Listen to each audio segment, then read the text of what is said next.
Les doy una bienvenida especial. Les doy gracias por adorar a Dios con nosotros esta mañana y les doy gracias por traer la iglesia a esta cancha.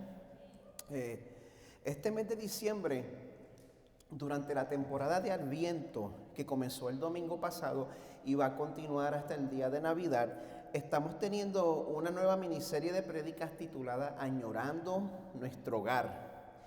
Y estamos examinando la temporada de Adviento desde un punto de vista que quizás no se había considerado antes, desde el punto de vista del libro de Apocalipsis. Sin embargo, por más raro que parezca, si nosotros entendemos correctamente lo que significa la temporada de Adviento, si usted entiende lo que significa la temporada de Adviento, también se va a dar cuenta de la conexión que esa temporada tiene con el libro de Apocalipsis. Si usted estuvo con nosotros el domingo pasado, puede que recuerde que cuando dije que el propósito principal del libro de Apocalipsis fue animar a los seguidores de Jesús del primer siglo que estaban siendo perseguidos por el Imperio Romano. Cuando el autor de este libro, me refiero al apóstol Juan, quien sabía lo que era sufrir en carne propia, cuando él animaba a estos creyentes a no rendirse, él lo hacía recordándoles que Cristo había prometido que iba a volver. Y que una vez él llegara, como vamos a ver, se iba a hacer justicia. Dios mismo los iba a recompensar por su fidelidad de una manera que iba a compensar por todo el sufrimiento que les había tocado atravesar. En medio de la persecución y el sufrimiento, Dios inspira este libro, que es un libro de esperanza y de solidaridad. Por ejemplo, en Apocalipsis 2:10, le dice Juan, Jesús le dice a través de Juan a la iglesia: no temas lo que estás por sufrir. He aquí, el diablo echará a algunos de vosotros en la cárcel para que seáis probados y tendréis tribulación por 10 días. Sé fiel hasta la muerte y yo te daré la corona de la vida.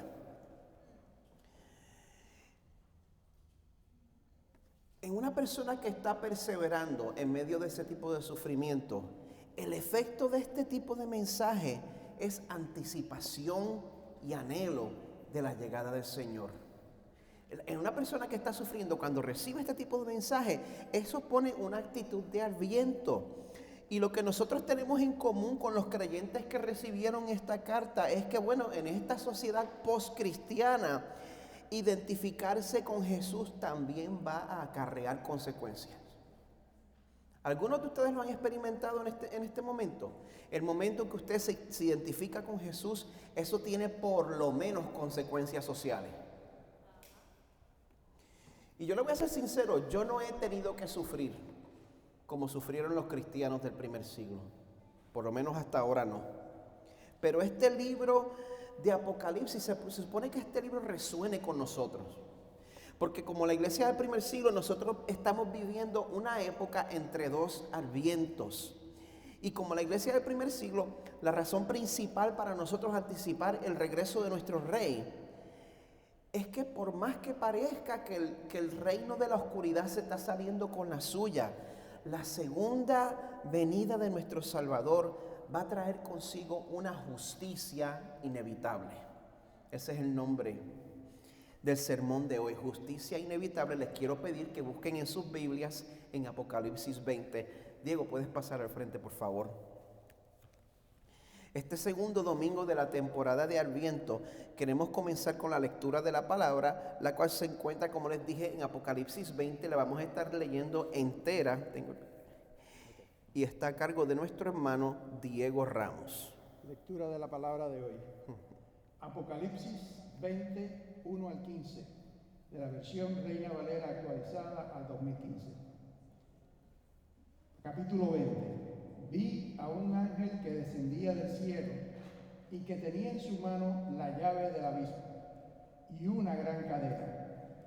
Él prendió al dragón, aquella serpiente antigua, quien es el diablo y Satanás, y le ató por 1000 años. Lo arrojó al abismo y lo cerró y lo selló. sobre él para que no engañase más a las naciones, hasta que se cumpliesen los 1000 años. Después de esto, es necesario que sea desatado por un poco de tiempo. Y vi tronos, y se sentaron sobre ellos, y se les concedió hacer juicio, y vi las almas de los degollados por causa del testimonio de Jesús y por la palabra de Dios. Ellos no habían adorado a la bestia ni a su imagen, ni tampoco recibieron su marca en sus frentes ni en sus manos. Ellos volvieron a vivir y reinaron con Cristo por 1000 años. Pero los demás muertos no volvieron a vivir, sino hasta que se cumplieron los 1000 años. Esta es la primera resurrección. Bienaventurado y santo el que tiene parte en la primera resurrección. Sobre estos, la segunda muerte no tiene ningún poder, sino que serán sacerdotes de Dios y de Cristo, y reinarán con él por los 1000 años. Cuando se cumplan los 1000 años, Satanás será soltado de su prisión y saldrá para engañar a las naciones que están sobre los 4 puntos cardinales de la tierra, a Gog y a Magog, a fin de congregarlos para la batalla. El número de ellos es como la arena del mar. Y subieron sobre lo ancho de la tierra y rodearon el campamento de los santos y la ciudad amada. Y descendió fuego del cielo y los devoró. Y el diablo que los engañaba fue lanzado al lago de fuego y azufre, donde también está la bestia y el falso profeta. Y serán atormentados día y noche por los siglos de los siglos. Vi un gran trono blanco y al que estaba sentado sobre él, de cuya presencia huyeron la tierra y el cielo, y ningún lugar fue hallado para ellos. Vi también a los muertos, grandes y pequeños, que estaban de pie delante del trono, y los libros fueron abiertos, y otro libro fue abierto, que es el libro de la vida, y los muertos fueron juzgados a base de las cosas escritas en los libros, de acuerdo a sus obras. Y el mar entregó los muertos que estaban en él, y la muerte y el Hades entregaron los muertos que estaban en ellos, y fueron juzgados, cada uno según sus obras.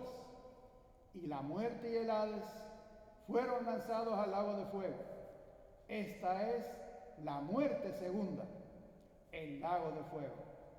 Y el que no fue hallado escrito en el libro de la vida fue lanzado al lago de fuego. Palabra de Dios. Amén.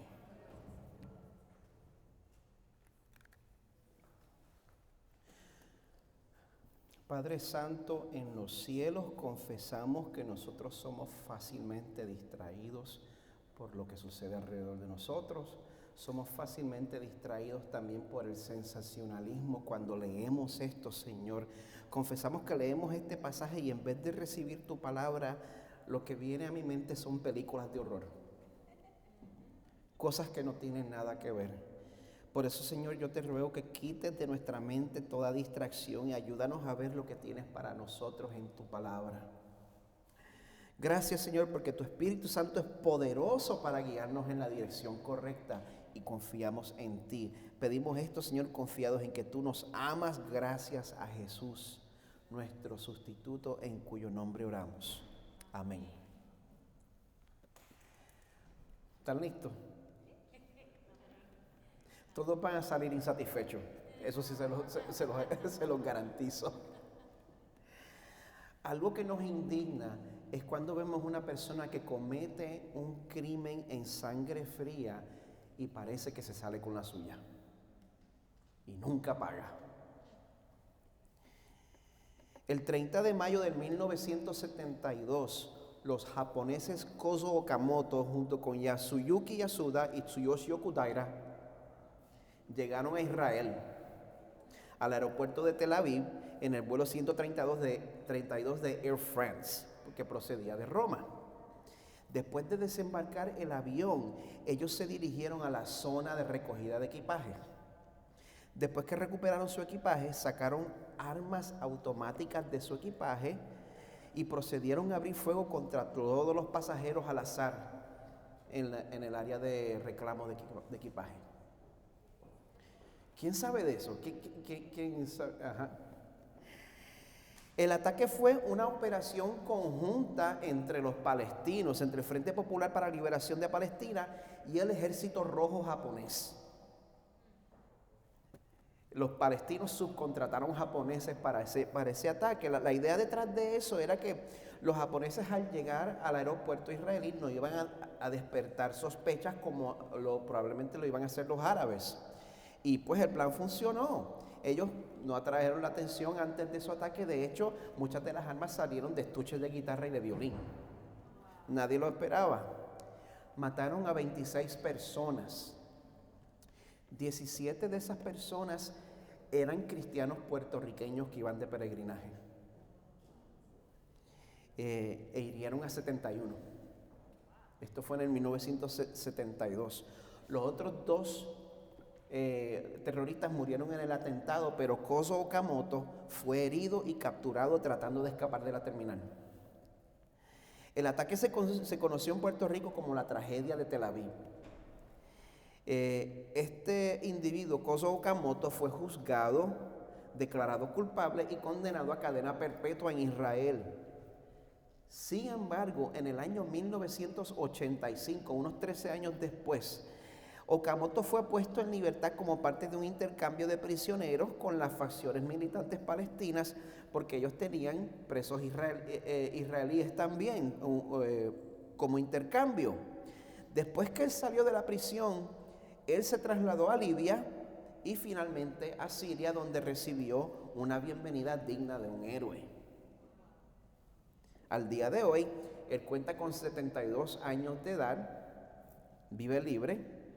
Todavía es buscado por la justicia japonesa, pero el gobierno libanés rehúsa extraditarlo. Este no es el único caso. Hay muchos casos más de personas que hicieron mucho daño de muchas maneras, que resultó en la separación de familias, que resultó en la muerte de personas.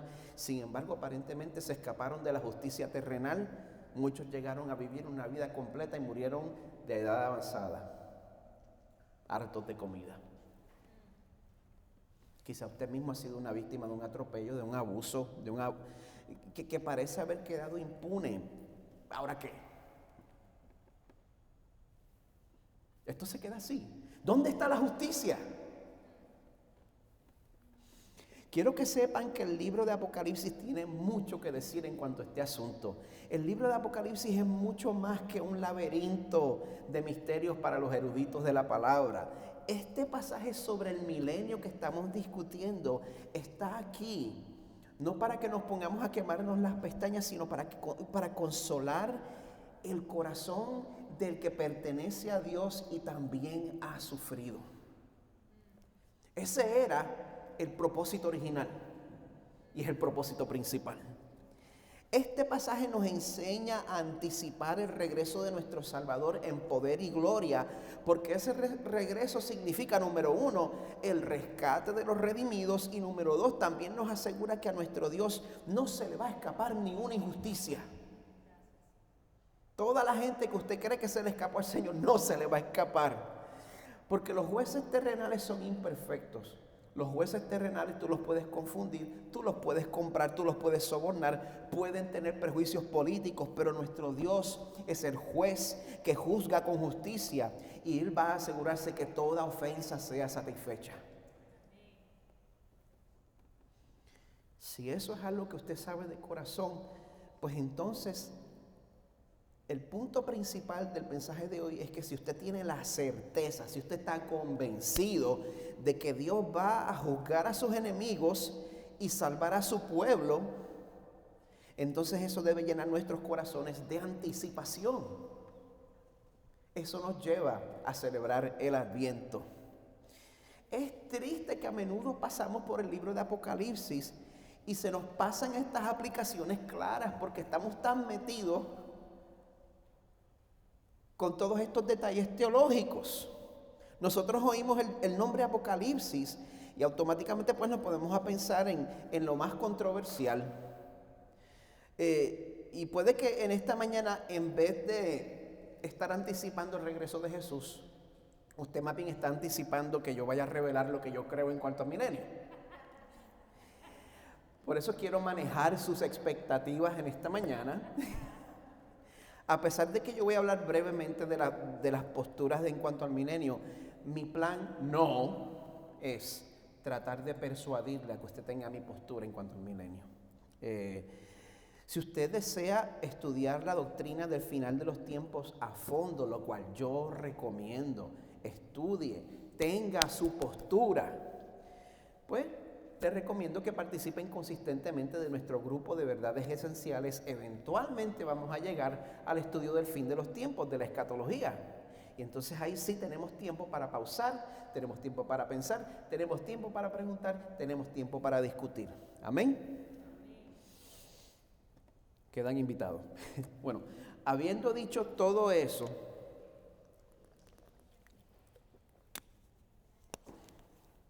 este tema del milenio ha generado mucha especulación y curiosidad dentro del cristianismo sano y también dentro de las sectas. Por eso, antes de exponer el pasaje de hoy, yo quiero dedicarle un par de minutos a explicar las diferentes posturas entre cristianos en cuanto a lo que significan estos 1000 años. Las voy a explicar de la manera más breve y de la manera más justa posible, para que usted no sepa cuál es mi postura, si ya no se lo he dicho. Para entenderlas, primero quiero definir los conceptos que vamos a utilizar. Usted va a oír sobre el concepto de una gran tribulación. La gran tribulación es un periodo de tiempo que Jesús mencionó en el mensaje del Monte de los Olivos. Un periodo de tiempo que vendrá antes del fin y en el cual va a haber sufrimiento y persecución, y se encuentra en Mateo 24. También vamos a hablar de la segunda venida. Eso es el regreso de Jesús a la tierra que él había prometido en Juan 14. El credo histórico de Nicea dice sobre la segunda venida que Cristo viene a juzgar a vivos y muertos y su reino no tendrá fin. Esa es la segunda venida. También hay cristianos que creen que la segunda venida de Jesús y el juicio final son dos eventos por separado. Todo esto es dentro de lo que es el cristianismo ortodoxo, sano. Hay personas que creen que es todo un evento y hay personas que creen que son dos eventos por separados. Así que, sabiendo eso, está lo que se llama la postura premilenial histórica. La postura premilenial histórica se llama así porque muchos de los padres de la iglesia en sus principios tuvieron esa postura. Policarpo, Justino Mártir, Ireneo, eso era lo que ellos creían. Enseña que al final del tiempo de la tribulación, entonces es la segunda venida de Jesús. Esa es la postura premilenial clásica, histórica. Entonces, es el tiempo de tribulación, la segunda venida, entonces le sigue el reino de los 1000 años y después sería el juicio final. Después de eso le sigue la postura premilenial dispensacional. Se lo tiene que aprender y me lo tiene que decir de memoria. La postura premilenial dispensacional es la más popular en la iglesia cristiana occidental. Es la postura que tiene la gran mayoría de los cristianos. Es la postura que vemos en todas las películas sobre el fin de los tiempos. Sin embargo, esta postura solo ha sido popular por poco más de 100 años. Compare eso con una historia de 2000 años de la iglesia cristiana. Esta postura ha salido en auge hace poco más de un siglo. Esta postura enseña que lo primero que va a suceder es un rapto secreto de la iglesia. Después viene el tiempo de la tribulación para el resto del mundo y para los cristianos tibios que se quedaron. Después de la tribulación, entonces hay otra segunda venida para rescatar a los que se quedaron la primera vez, pero se rehusaron seguir el anticristo. Me están siguiendo hasta ahora, ¿verdad? Y después viene el milenio y después el juicio final. Así que en verdad tenemos aquí 3 eventos. Entonces está la postura postmilenial. Esta postura enseña que la segunda venida va a venir después del milenio y que el milenio es una época de oro donde la iglesia va a influenciar a la sociedad, va a cristianizar a la sociedad y las cosas mejorarán, y entonces viene el final, el juicio final. Y entonces está la postura postmilenial, ve la segunda venida y el juicio final como un solo evento. Finalmente está la postura milenial, enseña que los 1000 años son un número que simboliza la era actual de la iglesia. El tiempo de la iglesia en la tierra donde el enemigo está limitado en el daño que puede hacer a la iglesia, y eso es lo que significa el hecho de que ha sido atado. Y que al final de este tiempo la segunda venida y el juicio final será un solo evento. Así que si su postura se encuentra más o menos entre una de esas 4 que yo describí, ¡felicidades! Si no, hable conmigo.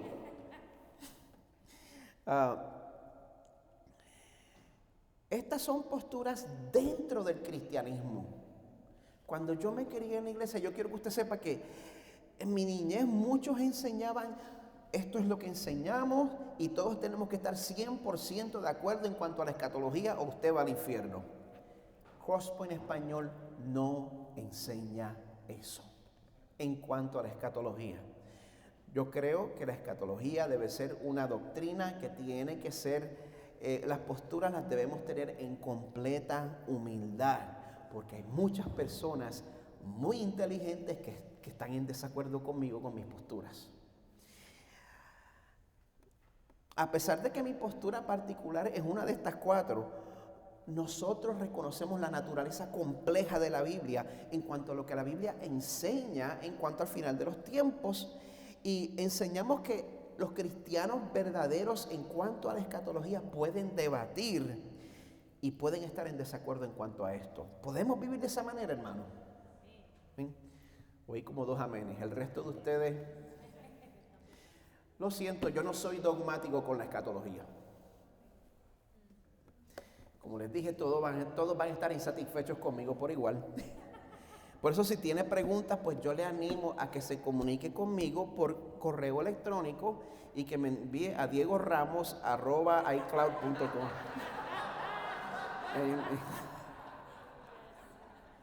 Y Diego lo va a atender con mucha alegría.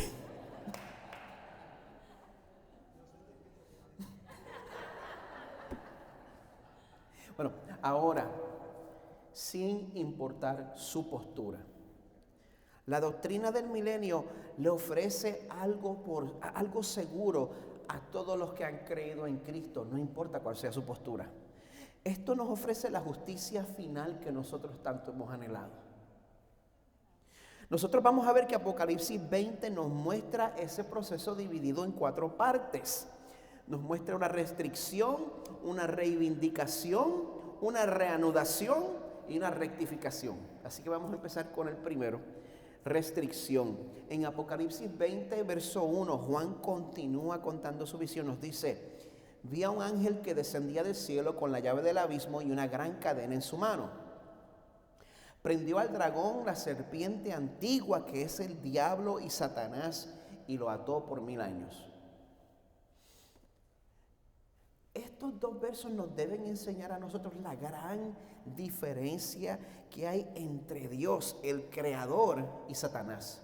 Muchas veces tenemos esa visión dualista de que ellos están luchando para ver quién gana. Pero Satanás, a pesar de que él es nuestro enemigo, Satanás, a pesar de que él es más poderoso que la raza humana, Jesús le dice a Pedro que Satanás vino donde él a pedirle que lo zarandeara como trigo. Y si el Señor no intercede por nosotros, Satanás nos zarandea como trigo. A pesar de todas esas cosas, Satanás sigue siendo un ser creado por Dios. Sigue siendo una criatura que en último análisis cumple los deseos de Dios, cumple los planes de Dios. Y en el momento del juicio, el poder de Dios es tan superior que Dios subcontrata a un ángel para que sea el que ate a Satanás, como pueden ver en el verso 1. Sin mucha ceremonia, sin mediar mucha palabra, amarra a Satanás con cadena. Eso es lo que dice Salmo 103 cuando dice que los ángeles llevan a cabo los planes de Dios, están atentos a cada uno de sus mandatos y les sirven y hacen su voluntad. Esto es un ejemplo. Bueno, el verso 3 continúa y nos dice que el ángel, después de atar a Satanás, lo arrojó al abismo y lo cerró y lo selló sobre él, para que no engañara más a las naciones hasta que se cumplieran los 1000 años. Después de esto, debe ser desatado por un poco de tiempo.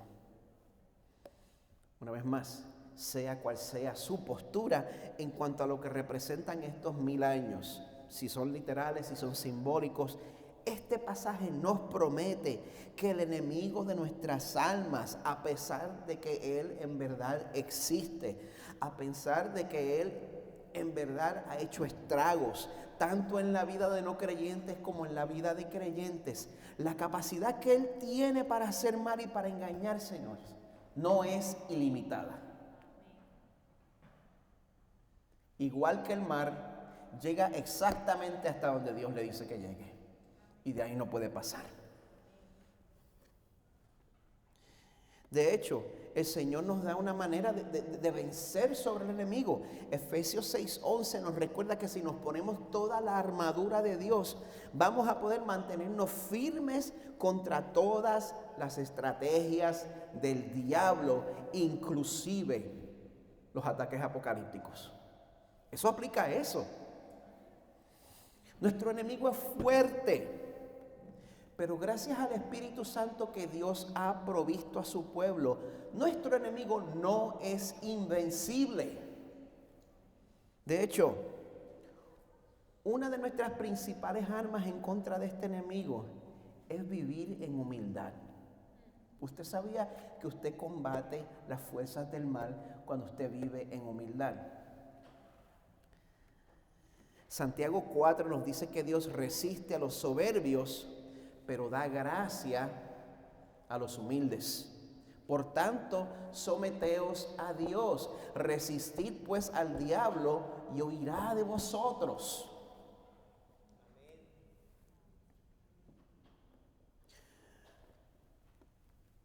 Nuestro enemigo es poderoso, se los dije ya, ¿verdad? Primera de Pedro 5, 8 al 9 nos dice que seamos de espíritu sobrio, que estemos alerta. Vuestro adversario, el diablo, anda al acecho como león rugiente, buscando a quien devorar. Y cómo yo he visto eso desde que esta iglesia fue lanzada. Nos dice, pero resistidle firmes en la fe, sabiendo que las mismas experiencias de sufrimiento se van cumpliendo en vuestros hermanos en todo el mundo.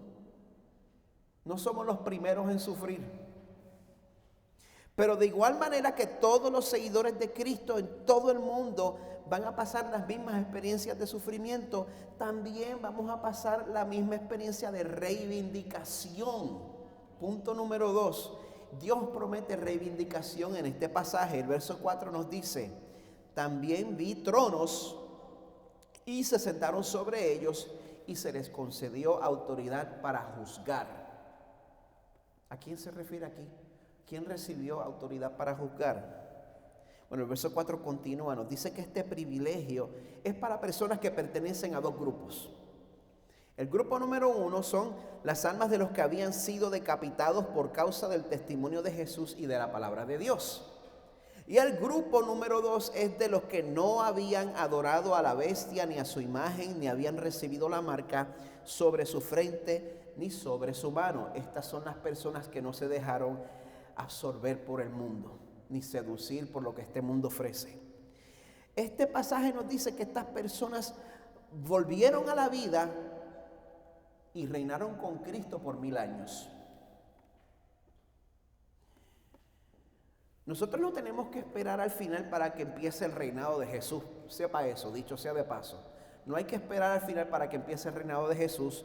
Antes de ascender al cielo, Jesús afirma en Mateo 28, 18, toda autoridad me ha sido dada en el cielo y en la tierra. Jesús es rey ahora.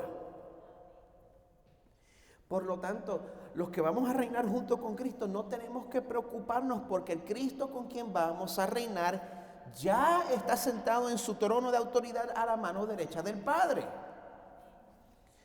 Por esa razón, sea cual sea su postura en cuanto a lo que representan estos 1000 años, ya sea que es literal o simbólico, este pasaje nos da razón para celebrar. Porque promete que todos los que han tenido que sufrir, todos los que han tenido que pasar alguna pérdida por haberse identificado con Jesús, la tortilla se va a virar. La Biblia no lo dice así, pero la tortilla se va a virar y los que sufrieron van a ser puestos en una posición verdaderamente poderosa, ya que vamos a tener la responsabilidad de juzgar no solo a la humanidad, sino también a los ángeles. Eso nos toca a nosotros. Podemos ver eso en 1 Corintios. Ahora, el pasaje continúa en el verso 5, dice: los demás muertos no volvieron a la vida hasta que se cumplieron los 1000 años. Esta es la primera resurrección, la resurrección de los que habían sido decapitados y no adoraron a la bestia. Esta es la primera resurrección. Bienaventurado y santo es el que tiene parte en la primera resurrección. La muerte segunda no tiene poder sobre estos, sino que serán sacerdotes de Dios y de Cristo y reinarán con Él por 1000 años. Amada iglesia, si usted no se ha dado cuenta todavía, el que tiene parte en la primera resurrección es el que ha creído en el Evangelio.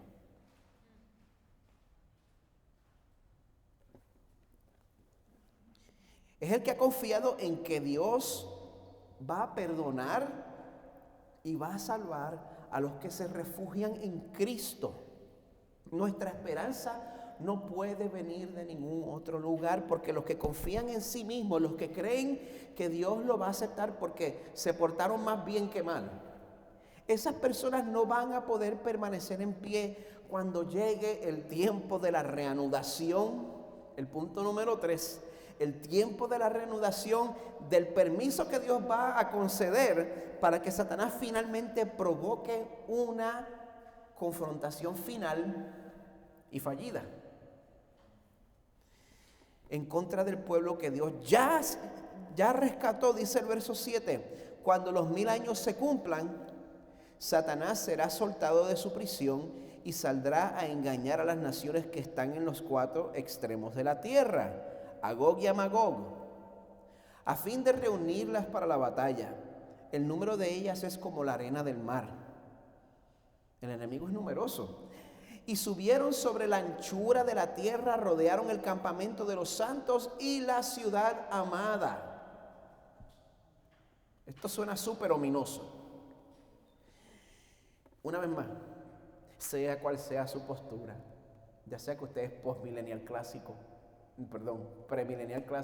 premilenial dispensacional, postmilenial o amilenial, si usted cree que Gog y Magog simplemente representan los 4 extremos de la tierra, o si usted cree que Gog y Magog son Rusia e Irán, o si ya no le es conveniente creer que es Rusia porque usted encuentra que está bastante de acuerdo con Putin con las cosas que dice, sea cual sea su postura,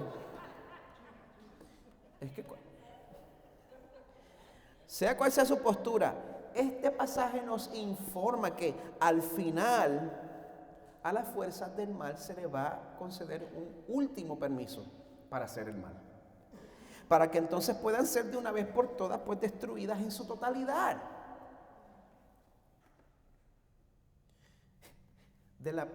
Me van a tener que perdonar la ilustración, pero de la misma manera que un pañal tiene un trabajo, y el trabajo de ese pañal, pues vamos a decir que es mantener limpieza. Pero una vez ese pañal hace su trabajo, ese pañal es desechado. Usted no le da las gracias, ni lo cuelgan en la pared una vez ya está usado, no. Usted se deshace de ese pañal. Nuestro enemigo va a tener un último trabajo.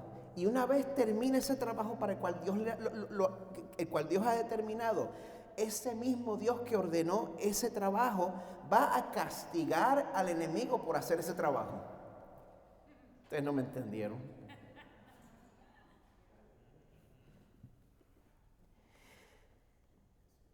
Esa es la rectificación. Punto número 4. Esa es la rectificación final que todos los santos estamos aguardando. El verso 9 continúa y nos dice que después que las fuerzas del enemigo rodearon el campamento de los santos, a pesar de eso, dice, descendió fuego del cielo y los devoró. Esa rebelión no duró mucho. Continúa el verso 10. Y el diablo que los engañaba fue arrojado al lago de fuego y azufre, donde también están la bestia y el falso profeta, y serán atormentados día y noche por los siglos de los siglos. Un castigo eterno. Pero este juicio no es solo para las fuerzas del enemigo. Continúa el verso 11. Vi un gran trono blanco y al que estaba sentado en él, de cuya presencia huyeron la tierra y el cielo, y no se halló lugar para ellos. Y vi a los muertos, grandes y pequeños, de pie delante del trono, y los libros fueron abiertos. Y otro libro fue abierto, que es el libro de la vida. Y los muertos fueron juzgados por lo que estaba escrito en los libros, según sus obras. Y el mar entregó los muertos que estaban en él, y la muerte y el Hades entregaron a los muertos que estaban en ellos, y fueron juzgados cada uno según sus obras. Estas son las personas que no habían tomado parte en la primera resurrección. Estas personas están siendo juzgadas según lo que han hecho. Y la muerte y el Hades fueron arrojados al lago de fuego. Esta es la muerte segunda, el lago de fuego. Y el que no se encontraba inscrito en el libro de la vida fue arrojado al lago de fuego. Este pasado mes de septiembre tuve el privilegio de conocer el pastor irlandés de nombre Mes McConnell, y traduje para él en una conferencia. Este pastor encabeza un ministerio que se llama 20 Schemes, y estos ministerios sirven a personas de bajos recursos, y él se dedica a plantar iglesias en residenciales públicos en Escocia. Este pastor acaba de publicar un libro en el cual él comparte su testimonio como sobreviviente de abuso infantil. Él fue abusado física, sexual y emocionalmente de parte de su madrastra. Como consecuencia, él básicamente terminó viviendo en la calle entre los 2 a 12 años de edad. Y antes que Dios lo rescatara, pues ya había cumplido condenas en prisión por robo. Pues ese libro acaba de salir, no ha sido traducido todavía. Se llama The Creaking on the Stairs. Mi traducción del título es El rechinar de las escaleras, encontrando la fe en Dios a pesar del abuso infantil. Pues él está compartiendo en ese libro sobre cómo él a la edad de 11 años acababa de recibir las notas de su escuela. No sé si sigue siendo así, pero dice que en Inglaterra en ese momento, a la edad de 11 años, de acuerdo a sus calificaciones, se decidía si él iba a continuar en la escuela o en una educación más vocacional. Exacto. Pues, ¿qué sucede? Recibe sus notas y tiene que llegar a su casa a entregar el sobre con las notas. Y está hablando sobre cómo quiere demostrarle a su madrastra que él no es bruto como ella dice, que él no va a ser un fracaso como su padre como ella le dice. Y entonces dice, voy a estar aquí traduciendo a la patada, así que me perdonan. Dice, abrí la puerta del frente, como siempre había un grupo de gente allí, bebiendo, fumando y gritando. Mi papá estaba trabajando. Llegué donde ella nervioso y le di el sobre. Ella me dice, ¿qué es esto? Los resultados de mi examen, le dije. Empezó a mirar los resultados del examen y yo estaba orando y que las cosas hubieran salido bien para que no tuviera que pasar una mala noche. Señor, por favor, Dios, por favor, Dios, por favor. Después de un par de momentos, ella me tiró la carta y entonces uno de los que estaban en la casa preguntó cómo salió. Y ella dijo, pasó. Entonces toda la gente en el cuarto empezaron a aplaudir y empezaron a brindar en honor de él. Y ella se sentó ahí sin decir nada, no lo miró. La gente me estaba felicitando, me dijeron, bien hecho, vas a la escuela. Yo no conozco a nadie que haya llegado a la escuela antes, pero ella se quedaba callada. A lo último, ella me dijo, ¿tienes permiso para sacarte un pedazo de pan y ponerle margarina? No mucha, que no es Navidad. Uno de los abusos que él recibía era que lo hacían pasar hambre. Decía, wow, pan y margarina, parece que está contenta conmigo, gracias Señor. Después fui a mi cuarto a leer las buenas noticias, pasé mis exámenes, yo estaba en el 2% más alto del país. Ciertamente eso quiere decir que no soy estúpido, como ella me decía, que yo no era un idiota. Sonreí, saboreé el pan, porque quién sabe cuándo iba a poderme comer algo así otra vez. Una hora después, oigo la puerta tirarse y toda la gente se había ido de la casa. Entonces oí los sonidos de pasos subiendo la escalera. Se abrió la puerta y ella estaba allí, borracha. Me dijo, tú te crees que tú eres inteligente, ¿verdad? ¿Tú crees que tú me puedes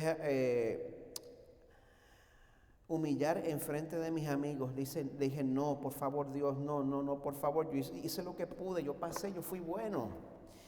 Ella entró al cuarto y comenzó a patearme. Caí de la cama al piso y ella siguió pateándome hasta que se cansó.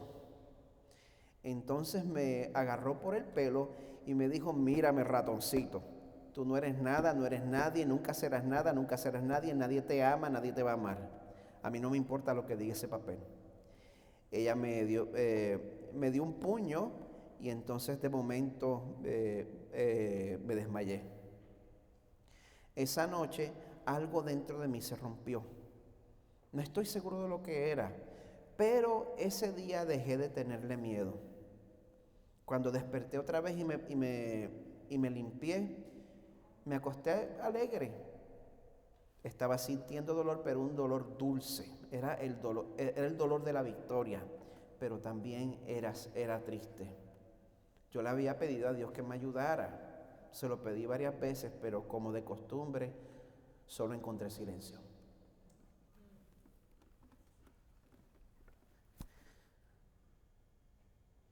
No importa cuál sea su postura en cuanto al milenio, que sea literal, que sea simbólico.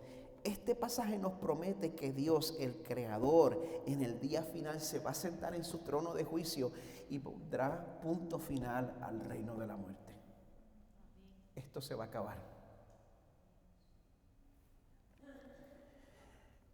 Y por más difícil de tragar que sea la realidad del infierno para un mundo que no le gusta ser evaluado, cuando el pastor Mes vino a los caminos del Señor y empezó a leer sobre el infierno, él tiene un capítulo en el libro que se llama La realidad gloriosa y maravillosa del infierno.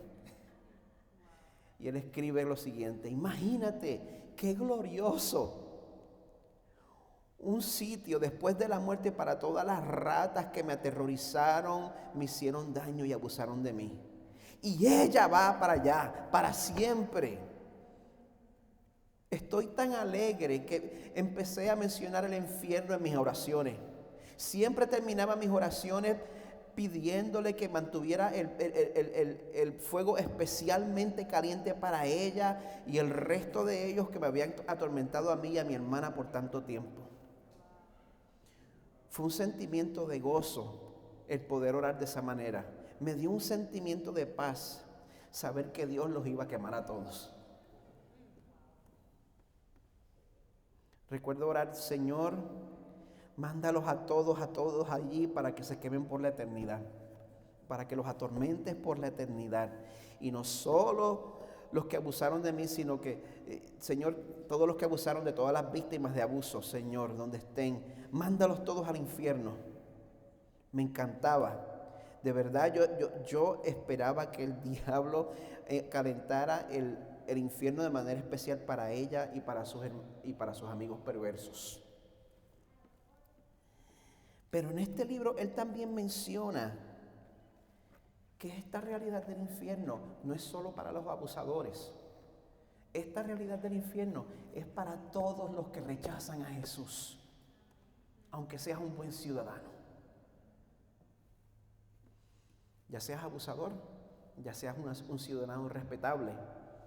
Si rechazas a Jesús, todos juntos se van a encontrar en el infierno por la eternidad siendo atormentados. Dios no hace una diferencia entre pecadores. Todos caemos en esa categoría. Es difícil de tragar. Y aquí algo más difícil todavía. También tenemos la realidad perturbadora del cielo. Y cuando hablo de eso, me refiero al hecho de que en el cielo va a haber gente horrible. El Señor va a salvar pedófilos. El Señor va a salvar abusadores. Y junto con esos pedófilos y abusadores, sus víctimas van a estar adorando al Señor. Y van a darle gracias al Señor por haber salvado a sus abusadores. ¿Usted quiere ir al cielo todavía?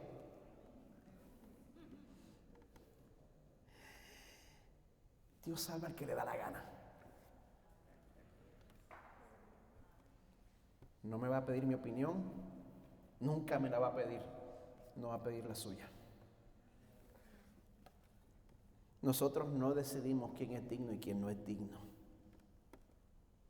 De la manera que lo pone el mismo autor. ¿Quiere decir esto que abusadores y pedófilos que acepten el evangelio de Jesús estarán en el cielo? Sí. ¿Quiere decir eso que algunas víctimas de abuso que han tenido que trabajar duro en sus vidas para poder vencer el abuso, que nunca han estado en ningún tipo de problema con la ley y que son personas buenas, pero rechazan el evangelio de Jesús, van al infierno? Sí. Tu moralidad, tu activismo, tu disciplina, nada de eso va a hacer la diferencia a la hora del juicio final. Lo que va a hacer la diferencia es si eres del grupo que va a ser juzgado de acuerdo a sus acciones o de los que están escritos en el libro de la vida. ¿En qué grupo estás? Si estás escrito en el libro de la vida, este es el momento de celebrarlo, porque esa justicia que va a traer el Señor es inevitable. Le voy a pedir, al equipo de adoración que pase al frente.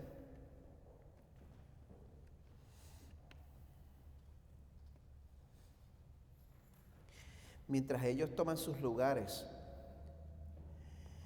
en Génesis 3:7 dice que después que Adán y Eva pecaron, dice, entonces fueron abiertos los ojos de ambos y conocieron que estaban desnudos y cosieron hojas de higuera y se hicieron delantales.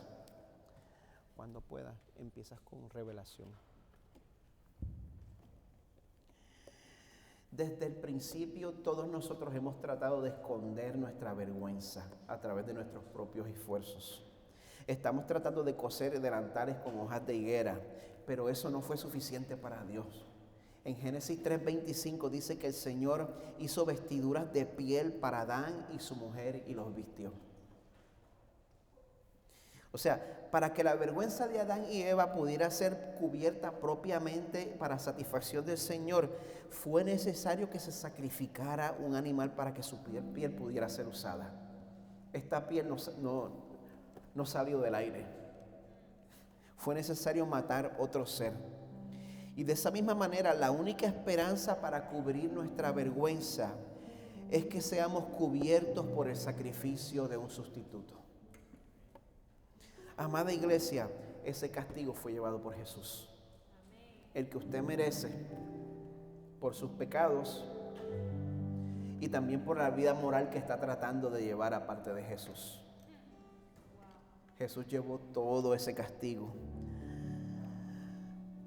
Así que vamos a celebrar juntos lo que Jesús hizo por nosotros, participando en el sacramento de la comunión.